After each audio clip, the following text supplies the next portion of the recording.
佛教剛進入中國時，長期飽受儒家和道家的攻擊，甚至還必須依附道家方術才能生存。但過了1000年，到了宋代，佛教已經名正言順，而且儒釋道三教合一，你中有我，我中有你。當時佛教的各宗派中，最厲害的卻不是淨土宗，而是禪宗。淨土宗最終是如何融合了禪宗？那麼回到1000多年前，看看當時各宗派思想的大融合。你知道，我們总覺得儒家和佛教在古代是有點相互看不上的。北宋那位大名鼎鼎的改革家王安石有一次跟朋友聊天，居然說像馬祖、雲門這些禪宗大師的成就超過了孟子。這話從一個儒家頂尖人物嘴裡說出來，分量可太重了。是啊，這一下就點出了當時佛教，特別是禪宗，在精英階層的影響力有多麼巨大。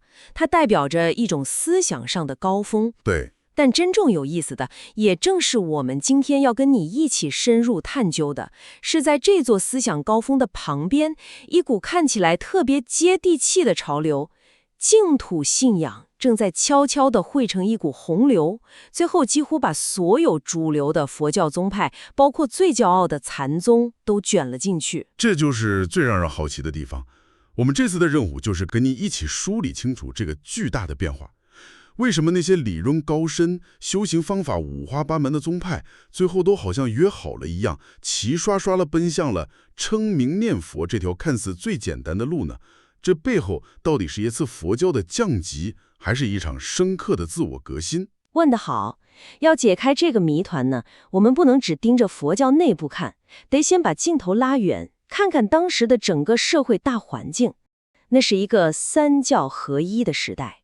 三教合一。对，儒家、道家、佛家早就不是各玩各的了，你中有我，我中有你。我明白了，就是思想的邊界變得模糊了。沒錯，你看宋代新儒學的代表理學，他那套理和氣的哲學框架，就明顯能看到華嚴宗的影子。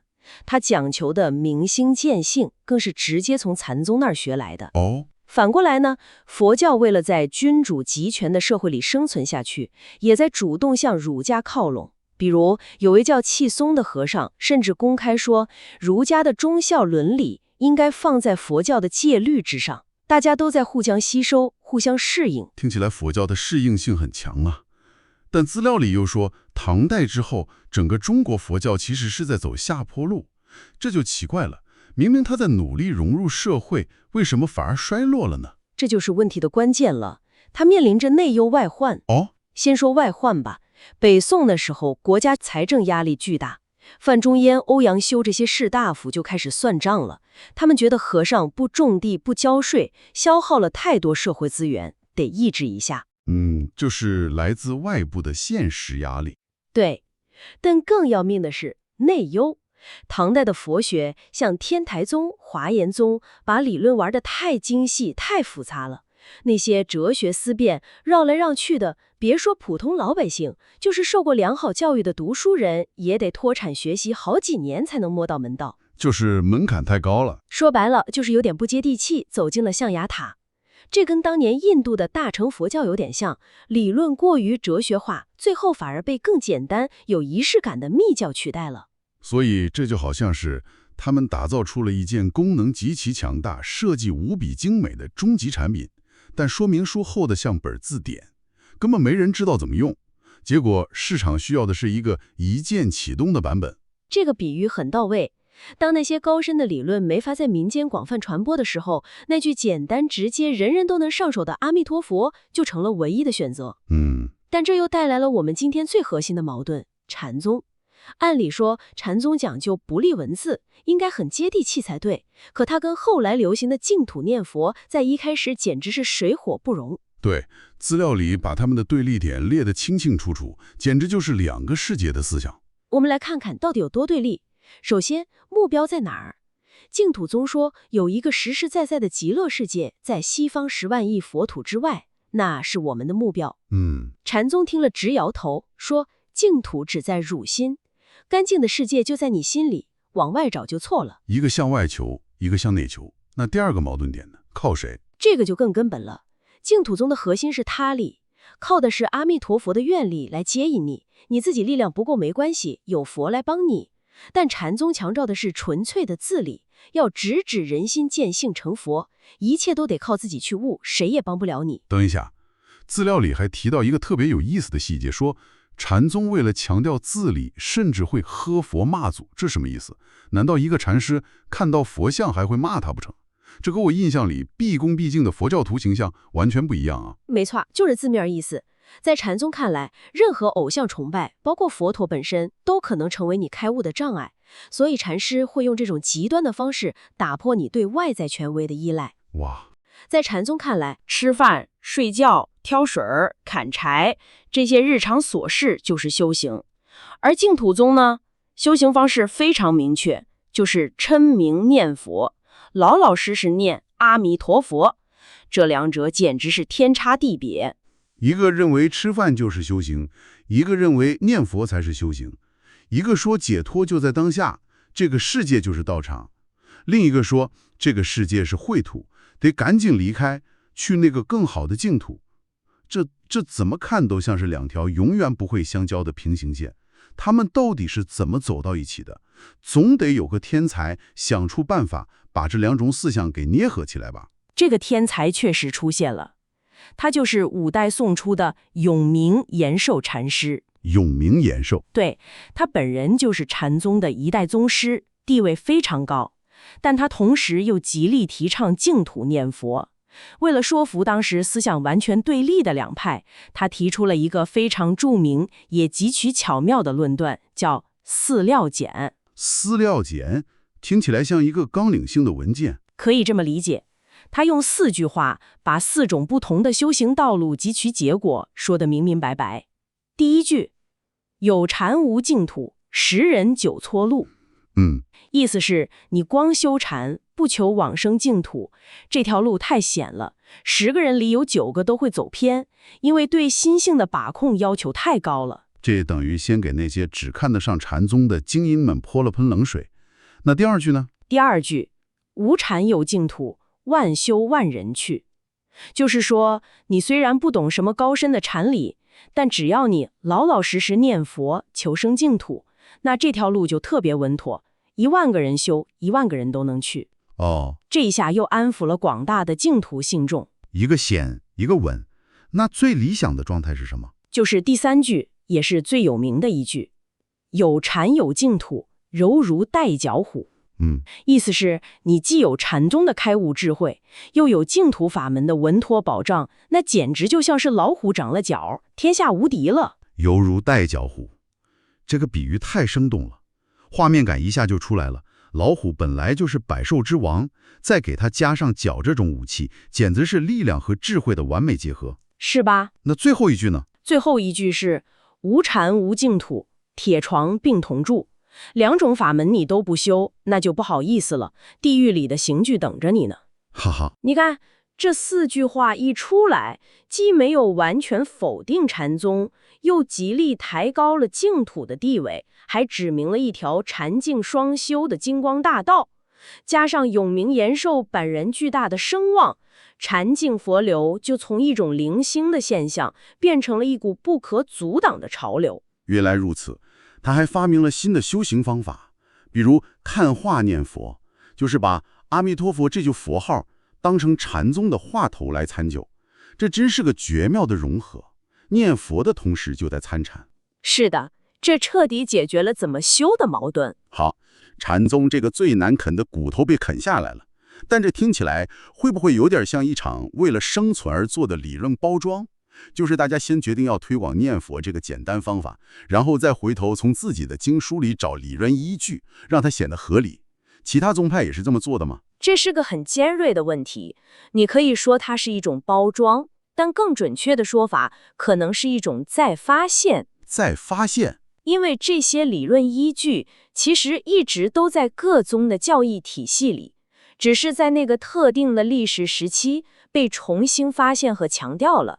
怎麼說呢？時代需要他們。那以理論嚴密著稱的天台宗是怎麼再發現的呢？天台宗跟淨土的緣分其實很深，它的創始人智義大師早就提倡過一種叫常行三昧的修行法，就是連續90天，一邊繞着佛像走，一邊不停地念阿彌陀佛。90天？對，到了宋代，像四明之禮這些天台宗的大師更是大力弘揚。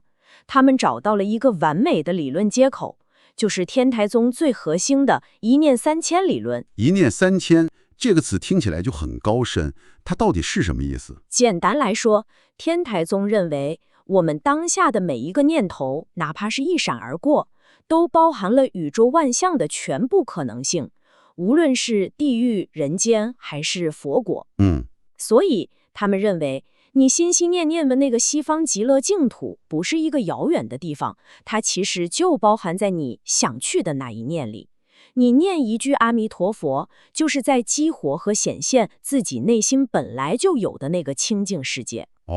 你看，這麼一解釋，唯心淨土和西方淨土就完美統一了。我明白了，不是去一個外部的地方，而是把你內心的淨土版本給打開。那主張萬物圓融的華嚴宗呢？因為更容易結合吧？對，華嚴宗簡直是無縫銜接。華嚴經本身就提倡念佛，按照他們世事無礙的觀點，一就是一切，一切就是一，所以極樂世界和他們自己推崇的華藏世界本質上是相通的，圓融無礙的。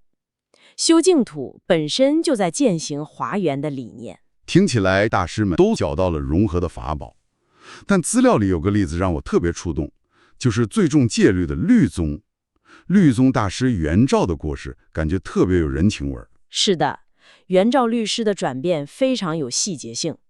你可以想象一下，這個人他是一個非常嚴格的戒律主義者，有點像個苦行僧。他覺得修行就該吃苦，就該在這個世界裡救度眾生，所以他早年非常看不上淨土法門。公開批評說，求生淨土那是自了漢的行為，是貪圖安逸享樂，沒出息。結果呢，一場大病把他徹底擊垮了。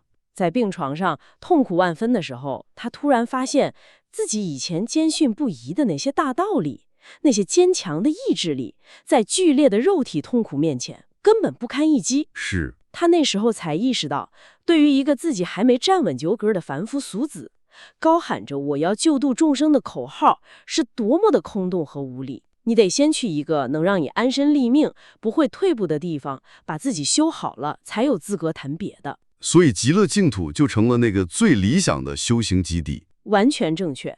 病好之後，他180度大轉彎，後半輩子20多年專心修持和弘揚淨土法門，成了一代律宗的淨土大師。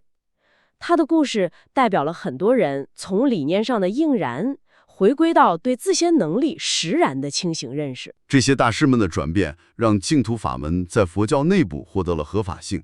但這股潮流有沒有真正走出寺院，影響到當時社會上的普通人呢？當然，而且你可能想不到，最初的推動者又是那批社會精英，就是士大夫階層。又是他們。對，他們開始搞一種活動，叫結社念佛。比如當時的宰相文音博組織了一個10萬人的淨土會，連大文豪蘇軾都參加了，這成了一種社會風尚。我看到資料裡提到了一個最讓人拍案叫絕的例子，寫《愛蓮說》的周敦頤。我們都知道他理學的開山鼻祖，他竟然在魯山結這個青松社念佛，這裡面是不是有什麼更深的聯繫？這絕對不是一個巧合，而是一個極其深刻的文化符號。你想想幾個關鍵元素：周敦頤，理學創始人，地點廬山。廬山是什麼地方？是幾百年前東晉的慧遠大師創立白蓮社的地方。那可以說是中國淨土結社的源頭。白蓮社、蓮花，周敦頤寫的又是《愛蓮說》，這就串起來了。蓮花在佛教裡是清淨、解脫和佛性的象徵，是淨土世界最重要的標誌。一個理學的開山鼻祖，在一個佛教淨土宗的聖地，用佛教最重要的象徵蓮花來闡述儒家的君子品格，同時他自己又在身體力行的結社念佛。哇，這幾個點連在一起，你就能感受到当時思想融合的深度和廣度遠超我們的想象。太奇妙了！這種結社的形式，最終有沒有發展成一個更固定的組織，甚至一個獨立的教派呢？有，這就引出了一個叫毛資源的僧人，他創立了白蓮宗，這是個重要的轉折點。他把淨土法門推向了終極的簡化和大眾化。比如說，他規定念佛5聲就可以5聲就行。對，更激進的是，他提出了一个在當時看來驚世駭俗的主張：不捨家園。等一下，不捨家園，意思是說信徒不用出家，可以結婚生子，過正常的世俗生活。在那個時代，這不等於是在動搖整個僧侶制度的根基嗎？